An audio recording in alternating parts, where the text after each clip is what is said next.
I catching it? Who doesn't want to ride a Targ? Hello, Internet, I'm Ren, and today I want to talk about Star Trek Lower Decks, Season 5, Episode 4, Farewell to Farms.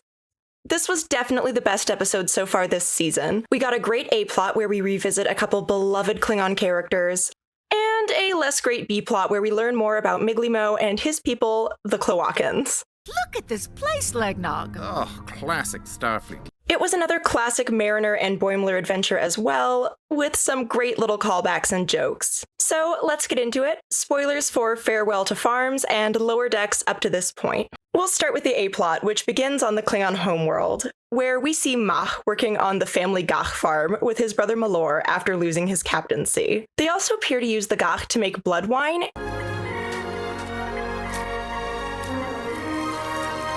and seem to raise Targs, which are a lot more impressive in their animated form than when we've seen them previously. I love when Star Trek makes an alien by just putting a little costume on an animal.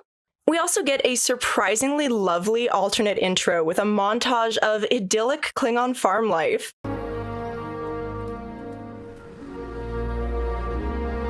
But it's interrupted when Mariner tries to call him, and Mach aggressively hangs up. Who are you? But when the brothers make a delivery of blood wine to a local bar, Mariner, Boimler, and his new mustache track them down If it isn't my old Chud Deech. and torpedo his chances with a Klingon hottie You fraternize with Starfleet humans? Bah! and her boob window. Wow, was that your girlfriend? Ooh, what crawled up her boob window and died? Shockingly, he's not pleased to see them. Anyway, what are we drinking? Ah! Huh, classic Mach. Mariner has a scheme to restore his captaincy, See, I just heard you lost your captaincy, and I'm gonna help you get it back. cajoling him with the Edict of Unreturned Favors. I do owe you because of the Edict of Unreturned Favors. It's a human thing. You know, if we don't return favors, we get fed to a bear. Boimler adorably geeks out over the Klingonness of everything. What if you request the Ritual of Jathurg? It was last triggered over 300 years ago by Captain Jakor when he was involuntarily added to another crew via the rite of forced conscription. They head to the Oversight Council and find out that Corinne, another of Mariner's Klingon homies who we've seen before in the episode Envoys, has a seat on the council. Oh, Corinne, you old drunk. What are you doing here? He's at least happy to see Mariner. Mariner! Brimbo! It is good to see you both. And Brimbo. It's Boimler, actually, but I'm honored to be even remotely remembered. And he's also not a fan of Barg, the leader of the council who stripped Mach of his rank. At Boimler's suggestion, Mach initiates the Ritual of Jathurg. Mach has initiated the Ritual of Jathurg. What is this smooth-headed worm mulling about? He mules correctly. There are 3 trials he needs to overcome, The ancient texts state that a discharged captain can be restored via tests of endurance, strength, and sacrifice. and he needs an additional teammate, so they rope Malor into it. I don't care about my brother. Okay, then how about for 1,000 Darsecs? I will stand with Mach. They start with pain sticks. An enthusiastic Boimler figures out a crafty solution to keep them from dying on the highest setting. Maximum pain stick voltage is like 30,000 volts. Can one person even handle that much voltage? No! Quick, everyone, get on Malor! It actually could work in real life, but the muscle spasms would probably make it hard for them all to stay clumped together like this. But they pass the test, although Mach doesn't seem particularly excited. We did it. Yes, I suppose we did. Next, they have to catch an enormous Targ. Boimler just goes for it. And Malor helps them restrain it. Then we charge. We did it! Yeah, we did. They move on to the final challenge, which requires Mach to sacrifice one of his crew. To demonstrate your allegiance to the Empire, you must choose a member of your crew for sacrifice. Boimler tries to volunteer, I'll do it! Shut up, you will not. in bold Boimler fashion, but Mach chooses himself instead. I choose to sacrifice myself. Mariner calls him out for not trying, though, Mach, where is this defeatist attitude coming from? You've barely been trying all day. and he admits his heart isn't in it because he doesn't want to serve under Barg in his fleet anymore. Battling with a crew that has strength and honor.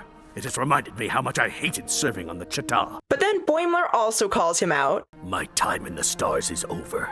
Ugh, stop being a koch! And he doesn't even flinch. Good for him. You can still be a captain, just not in his crappy fleet. Klingons cannot simply transfer to a new ship when they please. The rest of the Oversight Council agrees to let Ma transfer to a new fleet once he regains his captaincy. No, they need a 2/3 majority vote from the Oversight Council. And they come up with a plan. But you would still have to select one of us to die. I actually think I may have an idea about how to handle that. Forcibly conscripting Barg. I invoke the right of forced conscription. What are you talking about? That's not a real thing. Oh, yes, it is. To strong-arm him into compliance, with bureaucracy that was set up at the beginning of the episode. The ritual has been invoked and witnessed. You must now battle. What? They fight. It's great. Ma wins. Enough! I yield! And selects Barg as his sacrifice, since he's now technically one of the crew. You'll have to kill a member of your crew. And thanks to the forced conscription, you're now one of us. Unless he simply grants the captaincy without the challenge being completed. Barg, I select you to die. Unless, of course, you would rather simply grant me my captaincy. But Barg, being honorless, stabs him in the back. However, he doesn't finish the job, and so he gets absolutely murked instead. You are the one whose ashes shall pave Grithor. And Mariner reveals she went through all of this just so that she could get Ma reinstated and have a sympathetic Klingon captain who would let her scan a mysterious dimensional hole in Klingon space. Barg despised the Federation. I did not mean to get the guy killed. I needed a Klingon captain to help me get my scan. Ma is impressed. You play games with death, little warrior. I like it. After scanning the space hole, they conclude that the interdimensional rifts that we've been seeing this season are actually being created intentionally, We've been assuming these dimensional rifts are a natural occurrence, but now it's looking like someone's making them. setting up a nice mystery for the rest of the season. I already have a truck which requires a captain. Bartok started on a ship like this. Ma decides to captain his own tiny ship with his brother, Then I will stay on the farm. You will not. I need a first officer. and they have a super cute moment together to close out the episode. Our ship needs its first upgrade. Wait, that's my dog! Brother, you are not such a duck after all! And I really enjoyed this storyline. I've always been a big fan of Klingon Trek episodes, and this was no exception. It was great to see Ma again, and I liked all the little references to Klingon culture, Ooh, look at that detox. Sorry for Boimler, he's going through a big Klingon phase lately. from Feklar Once Kateless made it across the field, he tore the thorns from his legs, and he used them to kill Feklar. to the acid punk band. The thrash lute player asked me to watch his performance. So, you are in Tarmak with him? Ha! And I love Malor as a new addition to the Lower Decks Klingons. What are you doing to our ship? I'm making it look fierce with the jaws of the brush devil that I felled. Felled? You ran over it by accident. His chill, fun vibe is a nice contrast to the Worf-like stiffness of Ma. I was stripped of my captaincy for allowing my crew to mutiny. The whole family was shamed. It was hilarious. There were also some great little character moments for Mariner, Well, I'm out. No, hey, come on, man. Do it for your brother. and Boimler, If we create a connection between the four of us, the voltage will spread evenly through our bodies. and some gorgeous animation in this storyline. It was a blast. I'm really intrigued by the mysterious fissures. I don't have any exciting theories for who could be opening them, but the revelation that they aren't naturally occurring and are being created intentionally is an interesting development. Last season's mystery was a lot of fun, so hopefully the final reveal this season is on the same level when we get there.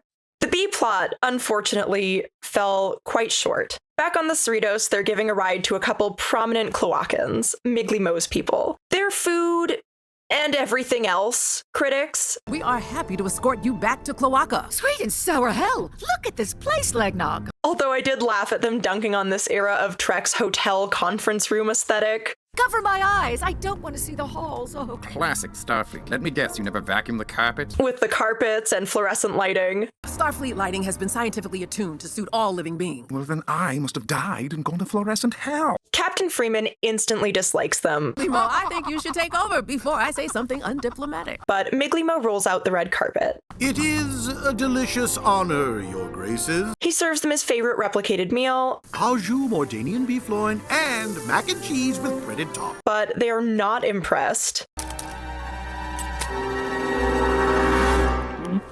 And let him have it. I programmed the replicator myself. Replicated? Blasphemy! To her credit, Freeman stands up for him.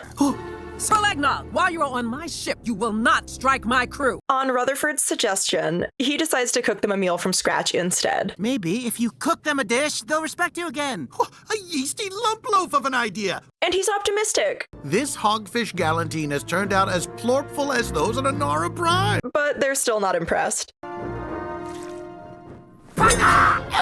And have him arrested. You're clearly trying to destroy our taste buds. Guards, arrest this heathen! Despite Freeman's protest. On a damn minute. You cannot arrest a member of my crew. Oh, are you attacking our sovereignty? He's headed to flavor jail. Carol, it's all right. I'm sure the punishment will be tolerable. We shall banish your entire family from the great seating chart. The Cloacan food critics are impressed by a traditional amuse-bouche that is offered upon arrival at the jail. Oh, delicious as always. Divine. Until Tendi and Rutherford reveal that they pranked the oysters.